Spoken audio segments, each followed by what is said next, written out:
Hello viewers, welcome to kadai kitchen. இன்றைக்கி நாம் பார்க்க போகிற ரெசிபி ரவா லட்டு. கிருஷ்ண ஜெயந்திக்காக ரவா லட்டு செய்ய போகிறோம். நீங்களும் உங்கள் வீட்டில் இதே மாதிரி ட்ரை பண்ணி பாருங்கள்.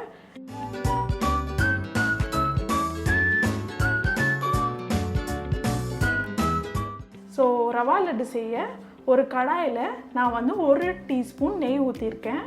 இதில் நான் வந்து 1 கப் ரவை வந்து சேர்த்துக்கிறேன்.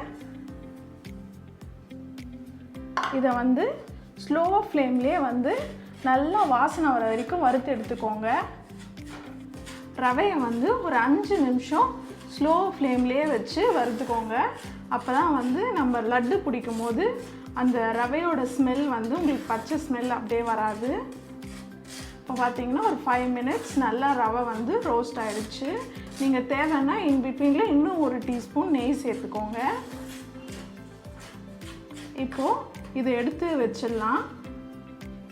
ரவா லட்டுக்கு நம்ம வந்து சுடு தண்ணி சேர்த்தும் பிசையலாம், பால் சேர்த்தும் பிசையலாம். பால் சேர்த்து பிசைஞ்சிங்கன்னா ரொம்ப நாளைக்கு வச்சு சாப்பிட முடியாது, ஆனால் டேஸ்ட் வந்து ரொம்ப சூப்பராக இருக்கும்.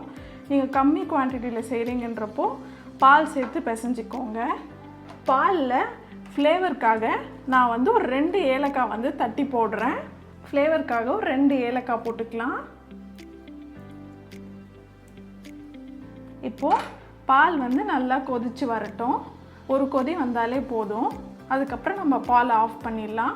இப்போ பார்த்திங்கன்னா பால் வந்து ஒரு கொதி வந்துருச்சு. இப்போது எதுவும் வந்து ஆறட்டும், நம்ம சைடில் வந்து எடுத்து வச்சுக்கலாம்.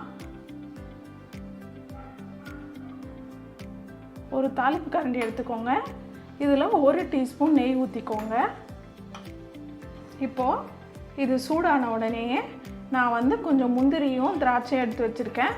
இதை போட்டு வறுத்து எடுத்துக்கலாம்.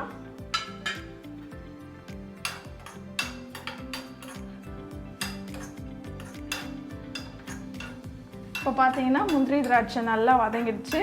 இப்போ நம்ம ஸ்டவ் ஆஃப் பண்ணிவிட்டு இது எல்லாத்தையும் ஒன்றா சேர்த்து எப்படி ரவா லட்டு பிடிக்கிறதுன்னு பார்க்கலாம்.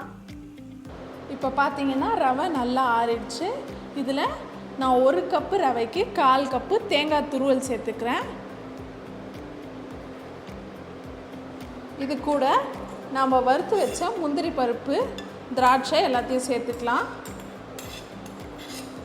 1 கப்பு ரவைக்கு நான் 1/2 கப்பு சர்க்கரை சேர்த்துக்கிறேன். இப்போது இது எல்லாத்தையும் வந்து மிக்ஸ் பண்ணி விட்டுக்கோங்க.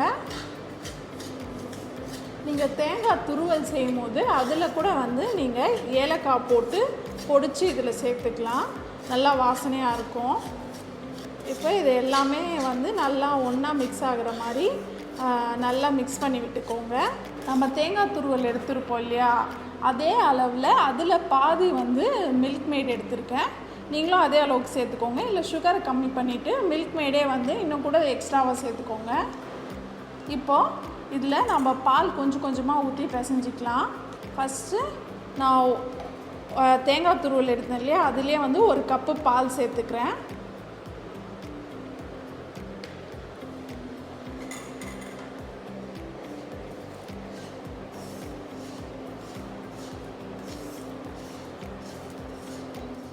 இதுவே பார்த்திங்கன்னா அந்த சர்க்கரை எல்லாம் இருக்குது இல்லைங்களா, அது எல்லாமே நல்லா மெல்ட் ஆகி உங்களுக்கு இது வந்து நல்ல பைண்டிங் ஏஜெண்ட்டாக இருக்கும்.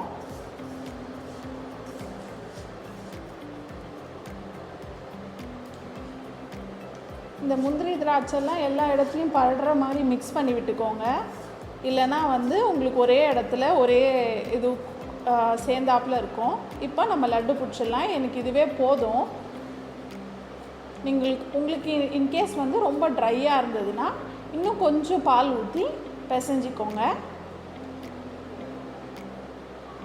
நல்லா அழுத்தி பிடிச்சிக்கோங்க. அப்போ தான் வந்து லட்டு வந்து நல்லா வரும்.